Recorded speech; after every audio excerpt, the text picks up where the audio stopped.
নমস্কার বন্ধুরা, আজকে পড়ছি লীলা মজুমদারের পাকদণ্ডী বইটির প্রথম পর্বের ৮০তম অংশ।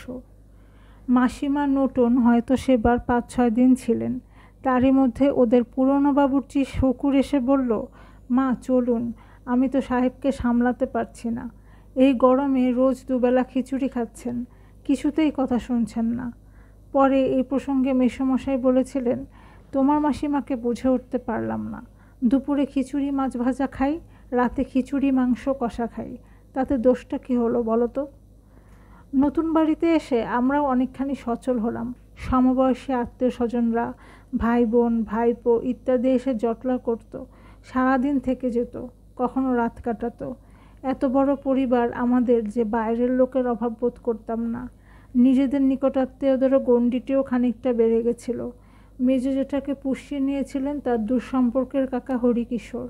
তার ফলে হরিকিশোরের নিজের ছেলে ও মেয়েরাও আমাদের নিকটাত্মীয় হয়ে গেছিলেন। খেলার মাঠে স্বনামধন্য বেচু দত্ত রায়, প্রেমা দত্ত রায় হরিকিশোরের দৌহিত্র। ছোটবেলা থেকে তাদেরও আমাদের পিসতুত ভাই বলেই জেনে এসেছি। আজ পর্যন্ত নিকটাত্মীয় বললেই তাদের কথাও মনে পড়ে। তাই বলে সব আত্মীয়ের সঙ্গে সমান ভাব হয় না। নিকটতর বলেই যে তার সঙ্গে বেশি মতে মিলবে তার কোনো মানে নেই।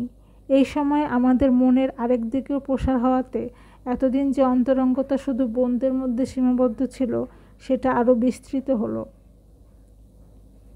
সেই যে অনেক দিন আগে একবার ইডেন গার্ডেনে ক্রিকেট খেলা দেখতে গেছিলাম, সেই সময় থেকেই আমাদের উৎসাহ বেড়ে গেছিল। ক্রিকেট জিনিসটাতেই আমাদের কেমন একটা সত্ত্বাধিকার বোধ ছিল। বড় জেঠামশাইকে সাহেবরা শুধু WG গ্রেস অফ ইন্ডিয়া বলতো ভেবে আমাদের ভারী গর্ব হতো।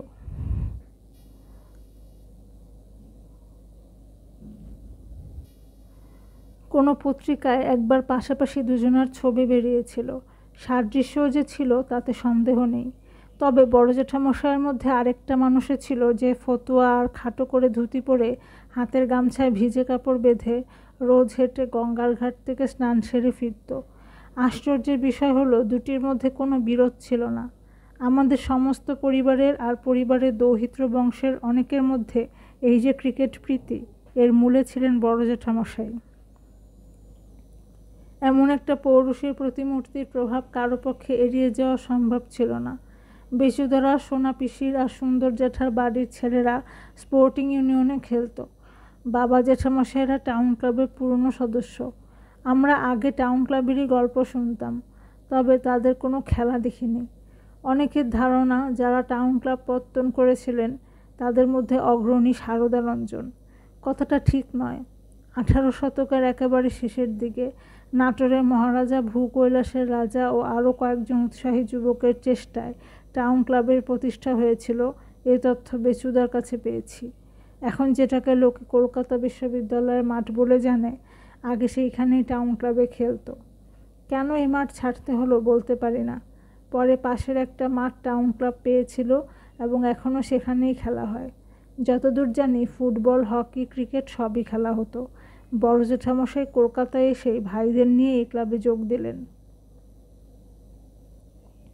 সেই সময় এই ক্লাব ছাড়া আর একমাত্র জায়গায় ভবানীপুরের ডায়না ক্লাবে ক্রিকেট খেলা হতো। প্রফেসর বিপিন বিহারী গুপ্তের সহযোগিতায় দেখতে দেখতে ছেলেরা দলে দলে এসে খেলার মাঠে নামতে লাগলো। টাউন ক্লাব এদের চেষ্টায় অনেক উন্নতি লাভ করলো।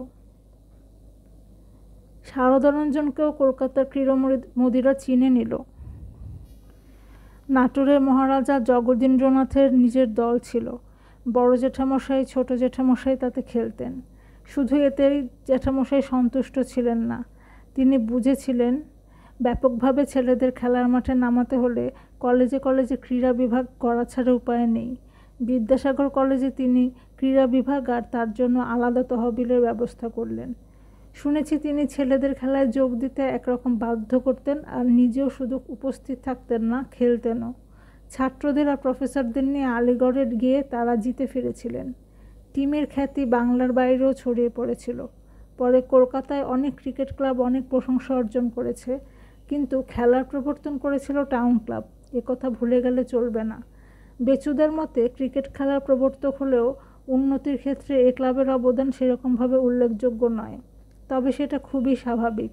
উন্নতি তো আর একদিনে হয় না, ক্রমে ক্রমে যত অভিজ্ঞতা বাড়তে থাকে তত দক্ষতাও বাড়তে থাকে, মানও উঁচু হয়। মোট কথা, আমাদের পরিবারের ছেলেরা ছিল স্পোর্টিং ইউনিয়নের সদস্য। স্পোর্টিং ইউনিয়নও নেহাত দুদিনের প্রতিষ্ঠান নয়। শুনেছি 1900 সালের আগে কয়েকজন উৎসাহী ব্রাহ্ম যুবকের চেষ্টায় ব্রাহ্ম বয়েজ স্পোর্টিং নামে একটা ছোট দল উত্তর কলকাতার পান্তির মাঠে ক্রিকেট খেলা শুরু করে। পরে দ্বিজেন সেন, এইচ বসু আর শারদানঞ্জনের উৎসাহে এর বদলে একটা নতুন দল গড়ে ওঠে, তার নাম স্পোর্টিং ইউনিয়ন। তারা খেলত মার্কাস স্কোয়ারে। সেখানে আমিও অনেকবার আমার সোনা পিসি অর্থাৎ এইচ বসুর স্ত্রী আর তার মেয়েদের সঙ্গে খেলা দেখেছি।